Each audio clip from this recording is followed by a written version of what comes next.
So guys, so andito tayo ngayon sa Ilocos Norte.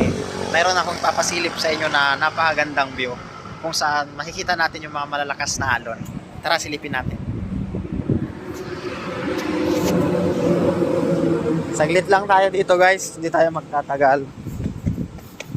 Quick shot lang to guys. Ayan. Lalakas ng mga alon dito. Sisilipin lang natin.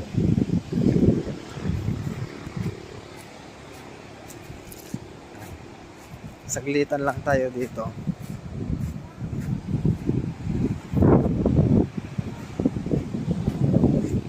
Mabato-bato siya. Tingnan guys, gaano malakas yung alon. Ayan. Pwede rin maligo dito sa gilid.